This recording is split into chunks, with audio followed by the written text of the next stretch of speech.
Are there any instructions for the elevator here? In other words, paper instructions? Because I know a lot of times they'll stick instructions with the item.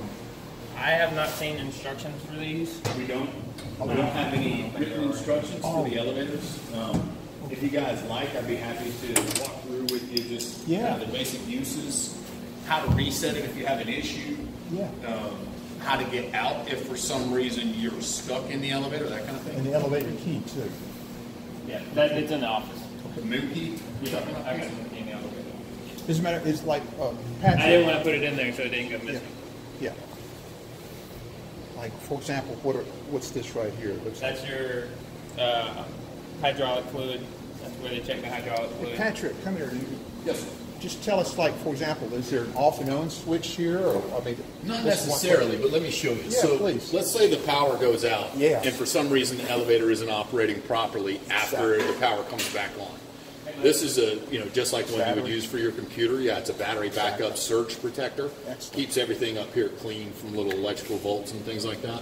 Wonderful. What you can do is just unplug it Right. and plug it right back in. Give it a second, just like you might have to do with your computer. You know, ages past. Computers really don't need that anymore. But unplug it, plug it back in. That resets everything on the board, and then it should. Now, what about just the power off switch there? This is just an indicator.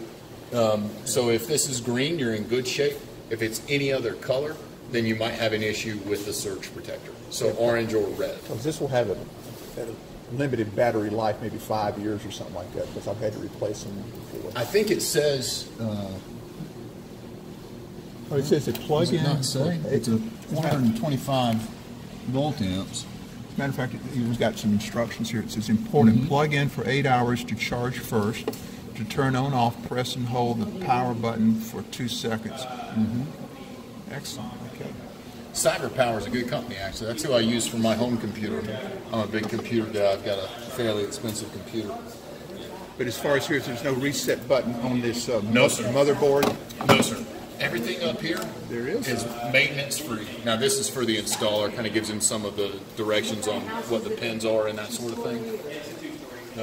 But it's not anything for No, sir, not for the homeowner. The only thing that you need to know is just to unplug it and replug it if you have an issue with anything elevator related, and that resets everything. So all of the sensors for the up and down, the door sensors, etc. One of the big things, and we'll go through it whenever you guys are ready. Sure. Is on the elevator, all of the exterior white doors have to be shut before the elevator is used. If for any reason one of those gets open during use, the elevator will not let you out because it thinks that you might be trying to come in and then fall down the elevator shaft. Now, what is this switch here? Is this for the elevator? I think this is just a light. Oh, okay. Now, what about here, the 240 volt and the 120? These need to just stay on all the time. You should never mess with these. So it does shut power off to the elevator, but you should never have to do anything with these. They don't trip or anything like that. They work just like a light switch. It's just an on-off. Now, does this tie in with our master circuit board? Yes, sir, it does. Okay. So if there is an issue, you can go to your panel box. Let's go to the panel box right now. Sure. So have you ever dealt with a trip breaker? Where is it? Circuit, yeah. Let me move this. I'll let you do it. You're the professional. And this might be wet. Okay. I'm just going to sit right where we're standing. I'm glad you're here, Patrick. Yes, sir. Definitely mind. All right. So have you ever seen a tripped breaker? Okay. You can kind of see this orange. Now this one's on. There's nothing wrong with it. But can you see the little orange tab in here? Now watch out because that paint's still wet. Right. You see that orange there just underneath my finger? If you kind of tilt your phone this way, you can see it. Oh, yeah. You see it right. If that's fully orange, then it's tripped. Okay. Okay? Now, this is a test button, not a reset button. If it's tripped, this will be midway. Midway, not all the way to the left. That's correct. All the way to the left is off. Okay. The way you can test, sometimes it's hard to visually see if one's tripped or not, is push it to the on position. You mean from the center position to the... Yes, that's correct. And it will give if it's tripped. You can see how none of these are giving at all because they're actually It's not like if it's tripped, it's to the far left. Like it, because I'm used to seeing if it's to the far left and you go to the right. That's correct. Far left is off. Tripped is in the center. Far right is on. Okay. Now, for example, where is the elevator electricity there? Oh, there it is. 5 and 7. Okay. Good. So your elevator will always be, because it's 240 volts, it has 2 legs. So that's 120 on each leg. Does that make sense? If you were to look underneath here, it would be 2 wires. Okay. So And that's an easy indicator of something that draws a lot of power. So like your oven, if it's electric, it would be 2. Your HVAC is 2. But they're all labeled here if you ever have a question about what each so one the is. 2 means 240 volts as opposed to right. 110. Yes, Okay. sir. Thank you. I did not know that. Now, what about here? Because This is your HVAC closet. Start our service on the second floor. How soon? got This is where you change your filter. Have you guys talked about that at all yet? right there, you pull it out. Yes, Go ahead, just show me. So with the HVAC, it's real simple. It has a handle on it. Okay. So this just pops off. Great. And you see you have these tabs Okay, tabs. that need to line up with these holes. Makes sense. And there are 4 tabs and 4 holes. This does have a direction, so it needs to go back. It can't go this way. Okay? Because it won't line up, and you'll have issues. Okay? Good. So you'll know it's right because it has to line up. That's correct. Yes, sir. The filters that we use Yeah. in these nicer John Weiland homes are a little bit more expensive. Good. They're a thicker filter, Yeah, that is. so you have a lot more medium, a lot more surface area to catch your dust and Has this been pollen. changed? Because a lot of times during construction we'll have a lot of dust and stuff like So that. what Casey usually does is right before you close it, looks like this one was recently changed It looks good. because it's very clean. Yeah.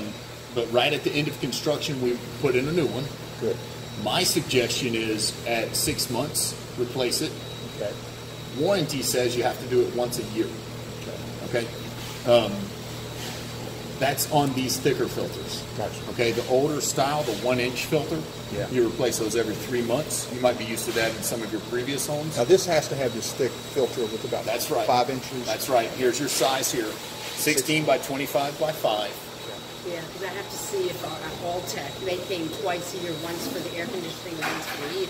That's a great thing. If you have a company that will do your service for you, Yeah, we do. and they'll do a filter replacement, supposed they'll to make do sure once everything's a year. clean. Once a year for these, I suggest the first year, Yeah. 6 months, and then a year. Because your house, Construction. that's right. And we still have construction going on around here. You're going to pull in, So the some dirt first from that 12 months do it Twice. twice. And then just once a year thereafter. And if you have set up with a maintenance contract with an HVAC guy, he'll need to know the size because these aren't the common. These Take a are an picture of upgrade. that, Matt, or- Got it right now, baby. Okay. Right side up? Yeah. Because I noticed that it's, like, if you do that way, I can write it down. Absolutely. Okay, thank you. Okay. So other than that, though, this is all, pretty maintenance free. You Now, guys shouldn't have to do anything. There was like an inch of water in here several weeks ago. And now there's a pump. Is that a pump to pump it over the side? This is a pump that scavenges from here. Water that gets into the pan just evaporates. Oh, really? If it gets to be enough, there's a sensor here. Do you Right. see that there, down Yeah. here in the corner? That will squeal. It makes a high-pitched squeal if it gets to a higher amount. But this should all be pretty maintenance-free. The only reason for water to get in the pan usually is humidity in the air with the air conditioner running. Okay? If there's water in the pan and it's not an air conditioning day, you probably need to call us and let us know. Yeah. It's not an emergency, It'd be but something we need to look at overflowing. something. Yeah. Yep. Or maybe this isn't catching the water and it's getting down to the pan. Now let me shift to the sprinkler system, the orange piping there. Are the pressure settings acceptable now? They'll test all of that. I don't know. They So need- that's a professional. As you can see right there, that green tag, that means that it has passed Oh, great. all inspections. And that's by the city? Yeah. Thanks, Casey. And this is something that you generally don't need to mess with. Yeah. But The, I see the valves are open because they're running the same direction as the pipe. yes, sir, that's right. With the exception of the one that's a drain. You see how it's Yeah, it's just closed. underneath the red knob? Yes, sir, it's closed. So this, again, you shouldn't need to mess with it ever. Okay. It's It's operational now. It's operational. And I see you've got some attic stock in here. You see Yeah. you've got a little bit of flooring and some other pieces, some tile. Some tile there. Thanks, Billy. That's That's great. If you ever have an issue or a tile breaks or you want to do something a little bit different. Same coloring, same batch. Exactly like right. brick, like exactly brick. right. Yes, sir. Yes, sir. So don't throw any of that away. It's important to the house that you keep that. Okay. Now, is that a shut-off valve there? What's that right there? So these are dampers. So the way that this system works is it detects temperature needs in different areas of the house, and then these dampers will open and close to push air to this room or that room. It can shut it off. We've talked with a lot of the owners that have already moved in. And there's a problem because you've got 4 levels that heat rises. That's right. So your top floor is always going to be hotter than your first floor. That's right. And what can we do to minimize that? Reduce the temperature setting of the upper floors. Okay. So if you set your upper floor to say 72 degrees and the lower floors are also on 72 degrees, they're going to pump all the way up to 72 and then that heat's going to rise. Okay. The upper floor is going to get to 72 also, and then that heat's going to continue to come up. To be higher than 72. That's right. So what do we need to do as far as setting the top floor and the 4th floor and the 1st floor? There's not an exact determination. It's going to be what feels comfortable to you guys. If it were me, I would likely do 72 on my first 2 floors and 68 on the other 2 while the heat's running. And the top floor would be 65 then? I would say 68. Just 68 on the top 2. Top 2, 68, and the bottom 2, 72. Or whatever. First and second. Yeah, 3 or 4 degrees less than whatever you're keeping it at the bottom. Okay? So the reverse holds true for the summertime. Okay? So the summertime, you're going to want your top 2 floors a little cooler than your bottom. The heat's always rising up through the 4 levels. Yeah, so just maintain that. And you guys might want to play with that just a little bit. You'll find that, you might find that it's 4 degrees or maybe only 2 degrees. Okay, and that will all depend a little bit on personal preference. But I would say 4 degrees is a good way to start to get yourselves comfortable, and then you can mess with it. Thanks, Patrick. Yes, sir. Okay.